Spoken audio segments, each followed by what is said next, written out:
Hey, hey, hey, Uncle Mark in the mothership, 3-string cigar box guitar, yeah, yeah, yeah. Madison Blues, this is Elmore James.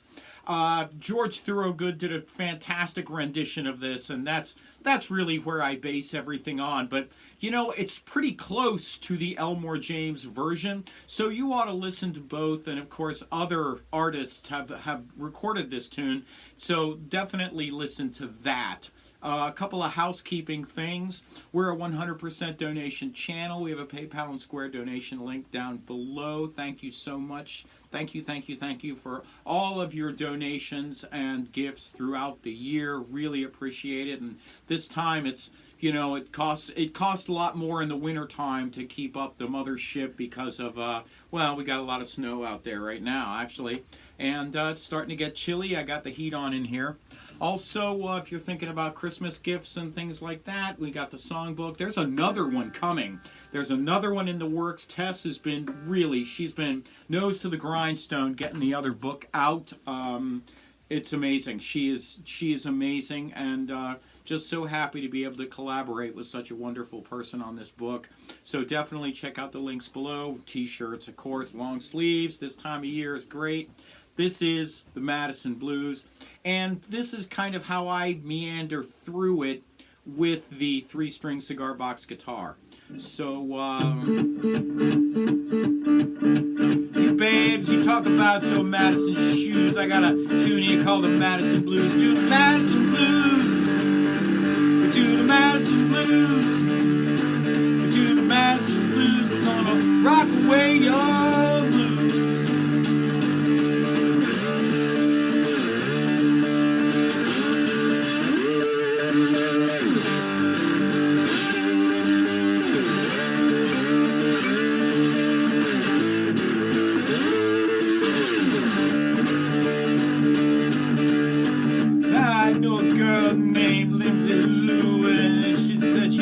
But I don't think it's true. Do the Madison Blues. We do the Madison Blues shoes. We do the Madison Blues. Gonna rock away your blues.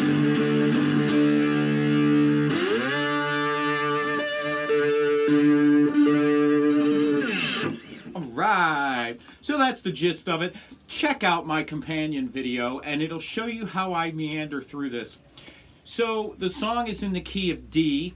The George Thorogood version. Also, the Elmore James version is in the key of D. Boom. But you know what? Where is D? So, G, D, G, 42, 34, 24. Those are my gauges. These are electric. They're wound. I'm playing through a Roland Minicube, and I'll show you those settings at the end of the video. So, D. G. G sharp, A. These two chords, open G and A, are important in this song. They're very important. G is the 4 chord, A is the 5 chord. If you know your 1-4-5s, I have workshops on this. When you hit the intermediate cigar box guitar workshop, you're going to see more of 1-4-5 and how that operates. But G, G sharp, A. Remember that A on the 2nd fret bar. B flat, B, C, C sharp, and D. D is a bar chord on the 7th fret. And if you take your finger and kind of move it a little bit this way with your thumb like so, you're going to get a better bite on those 3 strings at the same time, being that your finger on this end is flatter than your finger on any other end. So roll into it a little bit. I always aim for the center of the fret, so I kind of start here and I roll into it a little bit. It also gives me the stretching ability to get that rock and roll rhythm, so I want you to see how that works. So D sharp, E, F, F sharp, G. G is going to be important in this song again because you're going to bring your slide up to this G. G sharp and A, you can bring your slide up to that A. B flat, B, C, C sharp, and D. If your guitar goes this high in these frets, you can go up to here. So 12, 13, 14, 15, 16, 17, 18, 19, and it's that fret right there. That's your D right there, just like there. So that gives you an idea of the fretboard. This song works a lot in the meat of the fretboard. I consider the meat from 3 to 12. So you're really hanging out here at D a lot. Then you're going to play open, then A, which is this second fret, and then back to D. So you're really hanging out here on this D chord. Like I said, there's a dot there for you. So just remember dot, then open, then dot, then second fret, and it's below the dot, and that's how I remember this tune. So, just an up and down rhythm, or down, down, down, down, whichever you want. You babes talk about your Madison shoes, and we got a thing here called the Madison Blues. You're going to play G open. Madison Blues, D, Madison Blues, A, do the Madison Blues, A, G. Walk away your D blues. I like going up and down. If you notice, I'm down through, down and back, and you can see where I hit the guitar so much. That's coming up and down really hard. You can see where I hit the upper part too when I'm just playing. So I'm doing the distance of the box when I'm going back and forth. And I'm also biting on the strings, so I'm not flat with my pick like so. I'm kind of turned. Okay? So instead of going across it this way, I'm rolling across the tip of that pick right there. I'm rolling. So that's how I play. That's my style of playing. Everybody has a different style of pick attack. So I like an old gal named Lindsay Lou, and she told me she loved me, but I don't believe it's true. Do the Madison Blues, G open, back to D. Madison Blues, A, Madison Blues, G. Rock away your blues. So dynamically, what I want to do is change this song up a little bit. So it does a lyric, a section without a lyric, a section with a lyric, a section without a lyric, blah, blah, blah. What I like to do is dynamically change this tune a little bit, and what I use is palm muting. So if you've taken my workshops, they're on my website, the beginner and intermediate. You will start getting into palm muting definitely by the intermediate lesson, and those links are down below.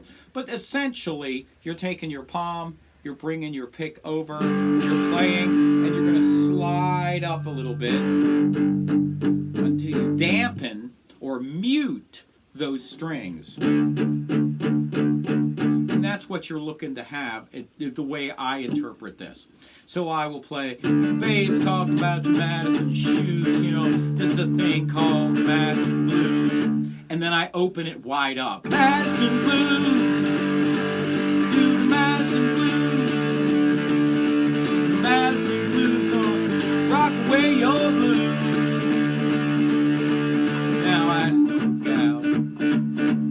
Right? So that's what I'm trying to do, is use dynamics and set that up so that we have a little lyric and then bam, big lyric. So dynamics are your friend playing music. Create tension, release tension. So what I do with the slide, I am basically just fooling around here. And that is right there on that 7th fret, and I just look at the dot and see that fret, and I come up to there. Open, I play open, and then I come up to that G on the 12th fret, which is right up there. A, I can either come to A here, or I can come all the way up to A there on that 14th fret. Now we talked about 15, 16, 17, 18, 19. I can come up to 19. Just knowing that. Now, you see me, I'm kind of sideways. I don't need to be like square to the neck. I can just come up to that note.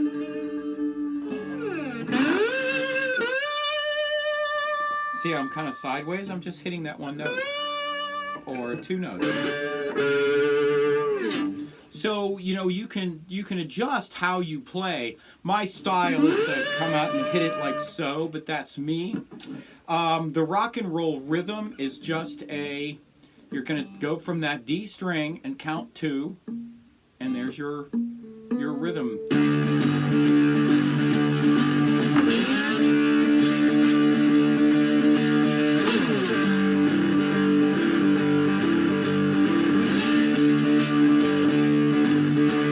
Going back and forth between rock and roll rhythm and slide.